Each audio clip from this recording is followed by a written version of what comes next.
Hola, bienvenida y bienvenido a Claridad, el podcast desde la clase. Vanguardia de los trabajadores que te brinda herramientas, vías y análisis de la realidad latinoamericana para transformar tu vida, la de tu comunidad y la región. Y es finalmente, también una historia de ricos, por supuesto, porque corresponde a la necesidad que los ricos tienen de justificar sus privilegios para poder transmitirlos por herencia material, herencia cultural. El que tiene el poder tiene la palabra. Y es finalmente una historia de militares. Una historia que parece un largo desfile militar, todos con el uniforme recién salido de la tintorería, unos señores con cara de mármol, con cara de bronce, nunca con cara de carne y hueso.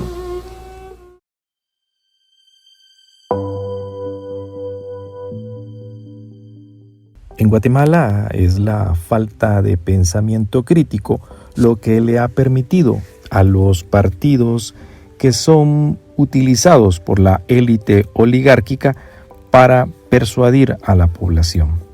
La falta de pensamiento crítico ha permitido que se crea en la demagogia, en las mentiras y en las falacias que muchos de estos partidos, al servicio de tal élite criminal, trabajan.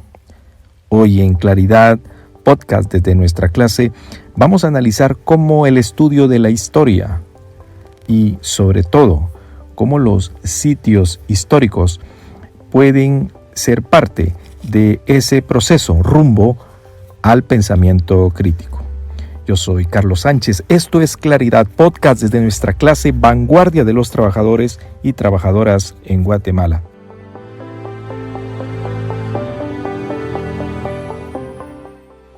En Claridad tenemos un invitado de lujo, nada más y nada menos que Leo de Soulas, quien es profesor en lengua y literatura, editor, profesor de portugués, actor de teatro y narrador. Y en los últimos tiempos también estudiando la carrera de guía general de turista en el INTECAP. Te damos una cordial bienvenida, Leo, y rápidamente vamos con la primera pregunta. ¿Será posible una pedagogía crítica a partir de visitar lugares históricos en Guatemala? Por supuesto que sí. De hecho, no hay recurso más rico para aprender la historia de Guatemala desde una visión crítica que estar en los lugares históricos del país. Claro que estar en los lugares históricos per se no garantiza que se vaya a aprender la historia desde una versión crítica. Depende mucho de la visión misma que tenga el docente facilitador para guiar la historia desde una perspectiva que cuestione la versión oficial. Este aspecto es sumamente importante, porque si el docente facilitador no se ha podido desligar de la visión oficial, pues será muy difícil que pueda transmitir una visión alternativa. Para empezar, es necesario dejar claro que en Guatemala y en cualquier lugar del planeta, todo lugar es histórico, ya que todo lugar, desde las grandes urbes hasta los caseríos y aldeas del área rural, tienen un pasado, por muy modesto que nos pueda parecer. Así que la historia se encuentra ahí, en cada rincón del país, y a veces, te lo puedo asegurar, se encuentra historia fascinante en los lugares más insospechados.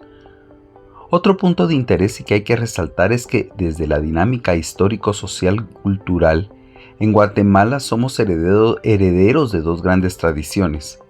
Por un lado, la tradición europea, en muchos casos la asumida desde la visión oficial, y por otro la tradición de los pueblos originarios y también la de los que se han sumado a la sociedad a lo largo de su historia. No significa que la visión eurocéntrica no tenga valor ninguno por representar muchas veces la versión oficial, pero sí es cierto que esta tradición, que ha sido la del grupo dominante, necesita de construirse para dar paso también a las visiones alternativas, muchas veces la de los grupos que han sido vencidos o las de los grupos que coexisten desde la marginalidad. Surge una pregunta muy importante y necesaria, Leo. ¿Los sitios históricos a partir de la colonia han borrado por completo a los trabajadores y resaltan una clase social acomodada? Podríamos ver algunos ejemplos. Yo diría que los sitios históricos en sí no han borrado por completo a la clase trabajadora, sino las visiones de quien cuenta la historia. Los monumentos, los vestigios, las expresiones culturales y artísticas están ahí. Son entes objetivos, pero a la vez vulnerables a ser interpretados de distinta manera. Si bien un edificio colonial puede mostrar la opulencia de una clase acomodada, como suele presentarse desde la visión tradicional, también puede ser evidencia de las relaciones de explotación entre estamentos sociales. Los lugares históricos, así como las fuentes históricas de cualquier naturaleza, al final forman parte de nuestra misma historia. En última instancia, las interpretaciones se constituyen o se construyen a partir del punto de vista desde el cual se pretendan rehacer o contar los hechos. Por supuesto que quienes han propagado una versión oficial de la historia han subrayado la visión del vencedor, de las clases privilegiadas, de las clases explotadoras, pero en todo caso no se debe perder de vista que la historia la construyen los humanos y no los lugares ni las fuentes históricas primarias en sí mismas. La hermenéutica de los hechos puede estar condicionada por la visión personal y más allá de esto por la visión de clase que está implícita en la visión del historiador. Como ejemplo que ilustre lo que anteriormente dije, se me ocurre citar el hecho que la educación oficial resalta unos hechos en relación a otros. A ver si me explico. Un currículo nacional básico que le da preponderancia al periodo colonial sobre el periodo prehispánico, por ejemplo, es una muestra de la manera como se puede manipular la historia.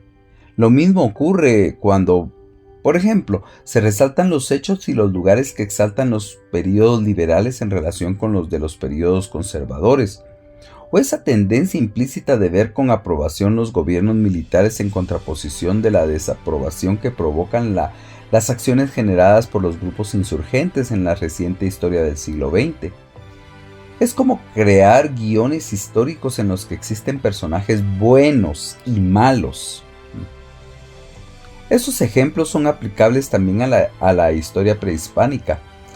Se suele resaltar los hechos de las clases pudientes y se minimizan los hechos de los estratos sociales bajos. Pero también se minimizan los logros de la cultura prehispánica en relación con los de la cultura hispánica, e incluso se ponen en tela de juicio. Así, por ejemplo, intentar dar explicaciones tan absurdas como aquellas que atribuyen la creación de los adelantos tecnológicos y culturales de la cultura maya a fuerzas sobrenaturales o extraterrestres es solo un intento de minimizar los adelantos culturales aportados por este pueblo. Teorías como la de la extinción de los pueblos precolombinos, además de estar obviamente basadas en la ignorancia, caen en una visión negacionista de los aportes de estos pueblos. Muchas veces la historia se construye desde esta visión sesgada, pero aceptada por su conveniencia para mantener y justificar el status quo. Estamos conversando con Leo de Soulas en Claridad Podcast desde nuestra clase Vanguardia de los Trabajadores y Trabajadoras de América Latina. Leo, ¿qué lugares históricos podrían tener significado profundo para la clase trabajadora de Guatemala? Pues yo diría que prácticamente todos. La idea que quiero que quede clara es que la visión histórica no depende de los lugares, sino de la interpretación que se haga de ellos. Si lo que se quiere es tener una historia de las clases trabajadoras, pues hay que asumir la perspectiva de las clases trabajadoras y no la de las clases dominantes. Pensemos, por ejemplo, en construcciones como el Gran Jaguar, las ostentosas iglesias de Antigua Guatemala o la fundación de los grandes ingenios azucareros de la costa sur. El énfasis casi siempre se pone sobre la clase dominante, que ha financiado estas grandes obras, pero la investigación sobre las personas que han participado en su construcción y de las relaciones económicas de explotación que se han establecido es mucho más restringida. Quizá haga falta dar mayor realce a aquellas visiones que se centran en las relaciones de explotadores y explotados, que aquellas que se centran en el poder de las clases dominantes. No es que no existan estas visiones, claro que las hay, pero por lo general no son del conocimiento popular. Más allá de esto, pienso que las cosas en Guatemala también van cambiando, aunque sea de un modo muy lento. Hoy, por ejemplo, es más común oír hablar de turismo comunitario y de emprendimientos colectivos en diferentes lugares del país, más allá de los sitios turísticos mayormente publicitados y vendidos. Ejemplo de ello son los gremios que se han creado en el poblado de San Juan La Laguna, como el de Mujeres Tejedoras, pero también las escuelas de arte de San Juan Comalapa y el trabajo de asociaciones culturales como Tzotzil, entre otras expresiones que pueden ser de interés para un viajero. Algunas de estas expresiones se han ido popularizando entre los viajantes, pero otras se han mantenido en la marginalidad.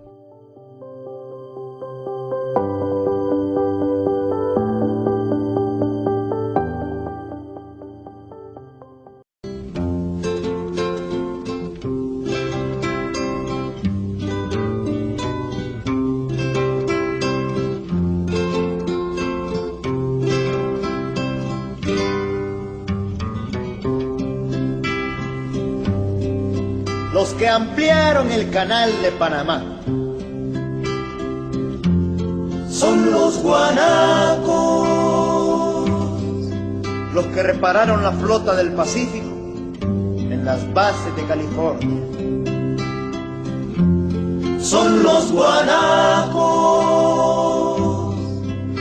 los mismos que se pudrieron en las cárceles de Guatemala, México, Honduras, Nicaragua, por ladrones, por contrabandistas, por estafadores, por hambrientos.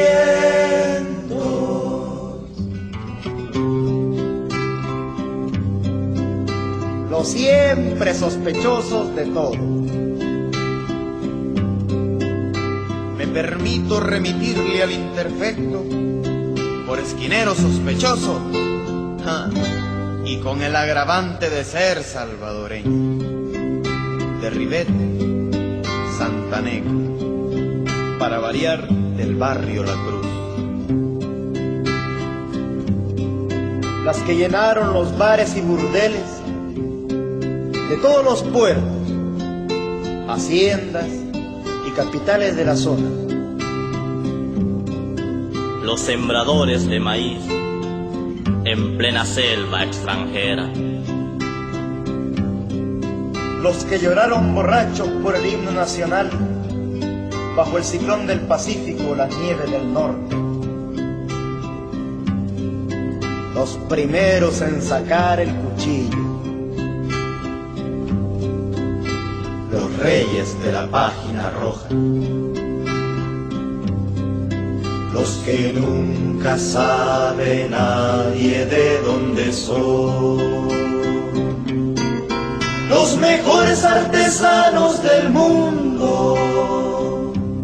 Los que murieron de paludismo en el infierno de las bananeras.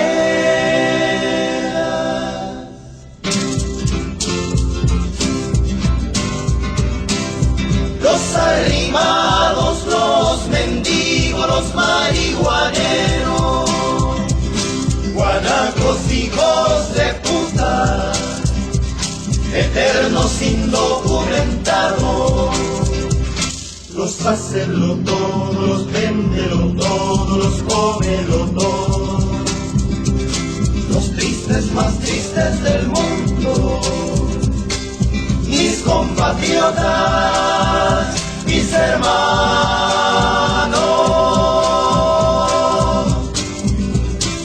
Los arrimados, los mendigos, los marihuaneros, guanacos, hijos de puta, eternos indocumentados. Los hacenlo todo, los véndelo todo, los cómelo todo. Los tristes más tristes del mundo, mis compatriotas, mis hermanos.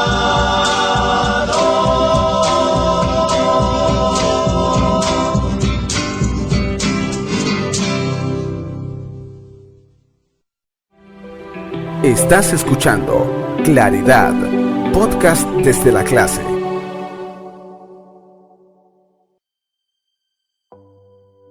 Nosotros les invitamos a compartir este podcast con sus amigos y puedan continuar siguiéndonos en las diferentes plataformas donde nos encontramos. Suscríbanse también al canal de YouTube de Claridad. Leo, ¿qué elementos deben tomar los maestros y maestras a la hora de planificar un proceso de aprendizaje a partir de lugares históricos que podrían visitar? Quisiera enfatizar en que la clave está en tener clara una visión histórica. Generalmente los lugares declarados como sitios de interés histórico y las entidades culturales que exhiben patrimonio histórico lo hacen desde la visión oficial. Los museos, ya sea estatales o privados, siempre reproducirán la versión oficial. Por eso, el maestro de historia debe tener una visión clara de su objeto de estudio. Debe como mínimo saber distinguir una proyección cultural elaborada desde la cultura europeizante y una expresión cultural que nace del seno mismo de las clases populares. Un docente deberá tener siempre una visión muy crítica al visitar lugares reconocidos oficialmente, pero también si visita lugares menos convencionales como mercados, gremios artesanales, parques o simplemente ir a callejear. Se debe tener cuidado de no caer en una visión folclorista o asumir una actitud paternalista o de falsa superioridad cultural. Prácticamente ya en la recta final de este episodio de Claridad Podcast desde nuestra clase, debo decirles que a Leo lo conozco como un viajero imparable, tanto que ha incidido en su vida como escritor, entre otros aspectos. Leo, ¿aprende más el cerebro viajando, conociendo lugares? Y no solo el cerebro, también la intuición, el cuerpo mismo. Un viaje es uno de los recursos de aprendizaje más integrales que puedan existir, tan integral como la experiencia estética, y todavía más. Viajar refuerza la seguridad en una persona y desarrolla su sentido de independencia. Contribuye a desarrollar el sentido espacial y temporal. Un viaje permite que el discente se asombre del mundo y que renueve sus sentidos y percepciones. Además del bagaje cultural que un viaje puede despertar, estimula el sentido de aventura. Un viaje también es una oportunidad de apreciación estética y puede convertirse en una experiencia inolvidable. Viajar nos obliga a abandonar nuestra zona de confort y nos abre a nuevas experiencias. Amplía la visión de mundo y nos vuelve más tolerantes, ya que conocemos y comprendemos otras culturas. Desarrolla nuestro sentido de exploración y estimula nuestra curiosidad. Definitivamente es una oportunidad para romper nuestros propios límites. Se vuelve una especie de adicción. En cuanto más se hace, más se desea. No obstante, se debe saber viajar. Mucha gente viaja para repetir sus hábitos y costumbres con otro fondo, o incluso trata de reproducir en el nuevo ambiente las rutinas de su mundo cotidiano. No es lo mismo viajar para ganar prestigio social que tener una auténtica alma de viajero. Lamentablemente, viajar también se ha convertido en una actividad pequeño burguesa y en un producto de mercado predecible. En este episodio de Claridad, junto a Leo de Soulas, hemos visto la importancia y los desafíos de la construcción del pensamiento crítico a partir de conocer lugares históricos desde una perspectiva de los intereses de la clase trabajadora. Es fundamental la construcción de una visión histórica clara desde el objeto de estudio de los maestros y maestras. También es importante no caer en una visión folclorista, paternalista o de falsa superioridad cultural. Los viajes no solo desarrollan la intuición y el sentido de aventura, también el de apreciación estética y se convierten en una experiencia inolvidable. Viajar nos amplía la visión del mundo. Gracias por habernos acompañado en este episodio de Claridad Podcast desde nuestra clase. Nosotros les deseamos una muy buena claridad.